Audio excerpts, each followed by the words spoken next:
الله الرحمن الرحيم الحمد لله رب العالمين الرحمن الرحيم مالك يوم الدين إياك نعبد وإياك نستعين اهدنا الصراط المستقيم صراط الذين أنعمت عليهم غير المغضوب عليهم ولا الضالين آمين. در جریان سال 1392 مالی در مربوطات ریاست طالقان به تعداد 64 پروژه روی دست گرفته شده که از جمله کار 52 پروژه آن به شمول 3 پروژه تکمیل که امروز شاهد افتتاحی از او هستیم تکمیل شده و کار متباقی 12 پروژه از او زیر کار است. هزینه مجموعی پروژه‌ای که در سال 1392 مالی از طرف اداره حوزه دریای تالقان صورت گرفته حدود 13 میلیون دلار آمریکایی میباشد که از جمله 3.7% از بودجه اختیاری یعنی بودجه دولتی بوده و 96.3% از بودجه غیر اختیاری و جبر کمک محصولات است. الحمدلله به اثر توجه دولت جمهوری اسلامی افغانستان و حمایه واقعا بسیار با موقع کشور دوست آلمان که پروژه دیگه تطبیق شده انشاءالله با تطبیق شدن این پروژه شهر تالقان در امن است انشاءالله و مردمی که در مسیر دریا دو طرف دیگه قرار دارند اونا مطمئناً روحاً آرام است، قلباً آرام است، جسماً آرام است و به زمینی که زمین داره، خانه داره نسبت به اونا علاقه‌مندی انشاءالله پیدا کنه. پروژه‌ای که افتتاح میکنیم شما فکر بکنید که پروژه بسیار بزرگ است، نه از نظر تحکیماتی یک جایگاه بسیار خوبی را از نظر محیط زیستی برای مردم داره و زمینه شغل هم برای مردم فراهم ساخته و زیبایی شهر هم از بود ساخته و یک برنامه بسیار خوبی اکنون رشته سخنرانی را به محترم مولوی عبدالقهار حکیمی رئیس شورای ولایتی ولایت تخار می سپاریم. امروز همه تخاریان در چهره هایشان خوشی و خرمی دیده میشه به خاطری که تحکیمات دریای تالقان را اینا انجام دادن و شهر تالقان را از حمله های وحشتناک سیلاب بهاری نجات دادن و دیگر از جناب انجینر صاحب سالم من سپاسگزار هستم رئیس شورای ولایتی که واقعا پروژه‌های بسیار مهم را در تخار و جهدی که داشتن و تلاش جدی را که به خرج دادن خیلی هزینه‌های انگفت را و جذب کردن و پروژه‌هایی که از طریق ریاستشان انجام دادن و قابل دید هستم. ما به حیث نماینده مردم از ایشان سپاسگزاری میکنم. امیدوار هستم همه رئیس‌های عزیز ما هم همچنان پروژه‌های مهم را داشته باشند که از طرف مردم تخار و از طرف حکومت تخار هم مورد تقدیر قرار بگیرند. من به نمایندگی شورای ولایتی تقدیرنامه را تهیه دیدیم. انشاءالله به جناب انجینر صاحب سالم رئیس تنظیمات اهدا میکنیم و به اندازه‌ای که در مقابل زحمت‌هایشان ما قدردانی کرده بتوانیم. از توجه همه‌تون سپاس. سلام علیکم. جناب سپاس از صحبت‌های رئیس شورای ولایتی ولایت تخار. اکنون در این بخش از پروگرام از محترم مارتین شولز نماینده ارشد وزارت انکشاف کشور آلمان احترامانه درخواست می‌کنیم تا در رقم 20 تشریف آورده در زمینه ایران سخن نمایند.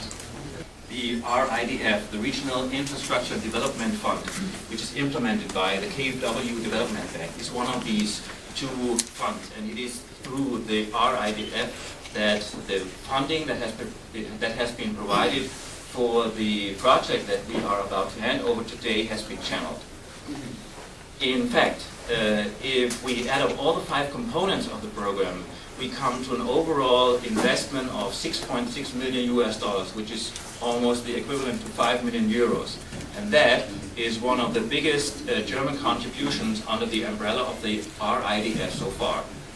خب همه بود که بالاخره حکومت آلمان پول را به نام RIDF تهیه دیدن که از طریق بانک انکشافی آلمان تطبیق میشه، البته با همکاری حکومت‌های محلی در 5 ولایت صفات شمال. و امی بود که خوشبختانه ریاست تنظیم آب یا حوزه دریایی طالقان تحکیم دریای طالقان را پیشنهاد کردند که از طریق امی پول RIDF مصارفی پروژه داده شد که حدوداً که 5 بخش داره و هر بخش دیگر با هم جمع بکنیم در حدوداً بالغ بر 6.6 میلیون دلار که معادل 5 میلیون یورو میشه. این پروژه به تطبیق رسید که یکی از بزرگترین پروژه های RIDF در 5 ولایت صفات شمال به حساب میاد. اکنون در این بخش از پروگرام از محترم انجینیر محمد یوسف پشتون وزیر مشاور دولت جمهوری اسلامی افغانستان خواهش میکنیم تا در عقب استیج تشریف آورده در زمینه ایراد سخن نمایند. جای بسیار خوشی است که یکی از مهمترین پروژه را امروز افتتاح میکنیم که مشکلش من 6 سال پیش وقتی که وزیر انکشاف شهری بودم آمده بودم به تخار و کلانترین شکایت همین مسئله بود و ما نمیفهمیدیم که چطور را حل کنیم. راه حلش رو داشتیم چطور عملی کنیم. که جمعه گپایی که باید تشکر کنیم از دوستای خارجی و دوستایی که در مابین خارجی ها و دوستای بسیار نزدیک است دولت جمهوری که اگر همکاری از نبود شاید مشکل حل نمیشد. امروز جای بسیار خوشی است برای ما که در افتتاح پروژه سهم میگیریم که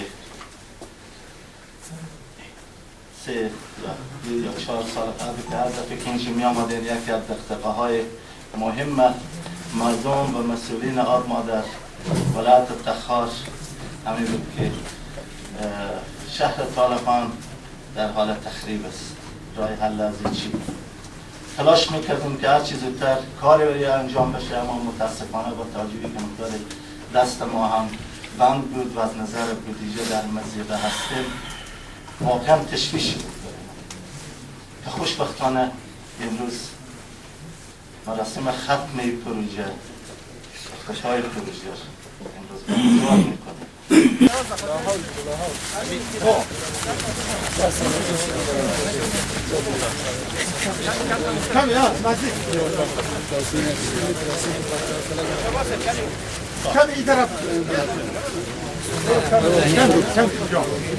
همین میرابا محمد میرابا میزید ها این مویسافیده محمد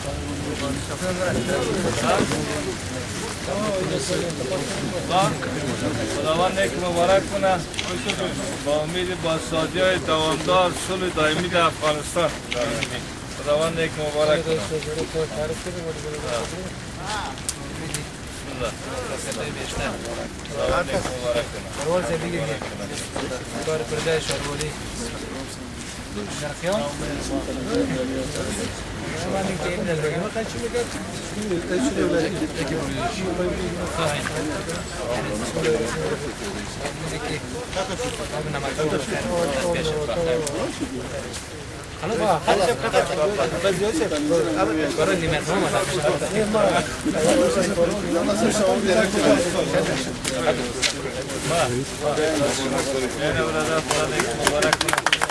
يعني كل